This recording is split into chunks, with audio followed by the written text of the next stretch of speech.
गुरु सिंह खेत मजदूरी करता था, मेहनती था, बज़ाहिर इसमें कोई बुराई नहीं थी। माँ बाप फौत हो चुके थे, वो अकेला रहता था। बाबे मीदे ने सोचा इसकी लड़की गुरु सिंह के साथ खुश रहेगी। गुलाबा और गुरु सिंह का ब्याह हो गया। गुलाबा बाबे मीदे की लाडली बेटी थी, वो अपने साथ काफी जहेज लाई। गुरु सिंह का खाली घर भरा भरा नजर आने लगा। शादी के बाद 2-3 माह तो ठीक गुजरे, फिर मियाँ बीवी में झगड़ा रहने लगा। झगड़े की असल वजह जो बहुत कम लोगों को मालूम थी, ये थी कि गुरु सिंह एक औरत के चक्कर में पड़ा हुआ था। ये औरत उम्र में गुरु सिंह से बहुत बड़ी थी और अमृतसर में रहती थी, लेकिन इसने गुरु सिंह को अपने जाल में यूं फंसा रखा था कि वो सब कुछ भूला हुआ था। हर महीने 10-15 रुपया किराया खर्च करके वो कम से कम 2 मरतबा अमृतसर जाता था। गुलाबा को किसी तरह इस चक्कर का इल्म हो गया। फिर इसको यह भी पता चल गया कि गुरु सिंह ने इसके जेवरात में से एक हार और झुमकों की जोड़ी अपनी इस लगती को दे दी है। इसके बेपनाह दुख में कुछ और इजाफा हो गया, लेकिन अपनी इस मुसीबत का जिक्र इस भली मानस ने अपने माँ बाप से भी नहीं किया। बस इतना ही बताया कि गुरु सिंह इससे झगड़ता रहता है। 2-3 बार लड़कर महके आई और सुलह सफाई के बाद गुरु सिंह इसे वापस ले गया, लेकिन वो अपने करतूतों से एक कदम भी पीछे नहीं हटा, बल्कि गुजरने वाले हर दिन के साथ इसकी हरदर्मी और बेबाकी में इजाफा होता गया। वो बड़ी दलेरी से गुलाबा के साथ अपनी माशूका का जिक्र करने लगा। कभी कहता मैं इसे गाँव ले आऊँगा, कभी धमकी देता कि मैं इसके पास अमृतसर जा रहा हूँ। एक रोज़ वो कपड़ा लेकर आया और गुलाबा से कहा इसके फराक सी के दो। गुलाबा के पूछने पर इसने कहा ये फराक इसके बच्चे के हैं। गुलाबा ने कपड़ा फेंक दिया और रोने लगी। गुरु सिंह ने इसे थप्पड़ मार और गालियाँ दी। कई रोज़ घर में सख्त कशीदगी रही। आखिर गुलाबा फिर अपने महके चली गई। इतना कुछ होने के बावजूद इसने वालिदैन को असल बात नहीं बताई। वो बड़ी हसास लड़की थी, बूढ़े वालिदैन का दिल दुखाना नहीं चाहती थी। दूसरी तरफ वो गुरु सिंह को दिलो जान से अपना समझती थी। वो कैसा भी था, वो उसे दुनिया के सामने नंगा नहीं करना चाहती थी। सोचती थी शायद वो अपने राह रास्त पर आ जाए। हालात बेइंतहा बिगड़ने के बावजूद इसके दिल की गहराइयों में कहीं उम्मीद की किरण मौजूद थी।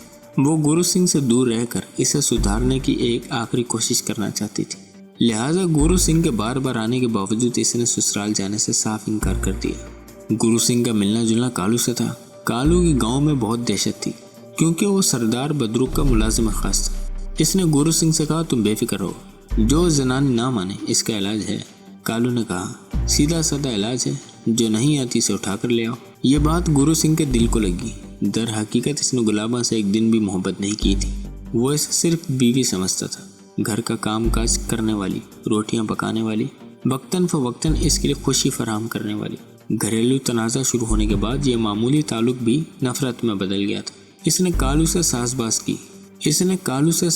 की। इसे कहा कि वो गुलाबा को उठा ले और डरा धमका कर सीधा कर दे। इसे इतना खौफज़दा करे कि वो फिर सारी ज़िंदगी से मत्था न लगा सके। कालू ने कहा ऐसा ही होगा। एक रात वो अपने साथियों को लेकर बाबे मीदे के घर पहुंच गया। इसने बाबे मीदे से कहा कि सरदार बदरुक तुम्हें और तुम्हारी बेटी को हवेली में बुलाते हैं। बाबे मीदे ने पसोपेश से काम लिया, लेकिन कालू के सामने इसकी एक ना चली। कालू इन दोनों को जबरदस्ती हवेली में ले गया। वो अपने मालिक बदरुक से पहले ही गुलाबा की बात कर चुका था। गुलाबा सीधी बदरुक के खास कमरे में पहुंचा दी गई, जबकि बाबा मीदा बाहर कालू और इसके साथियों के ठुड्डे खाता रहा।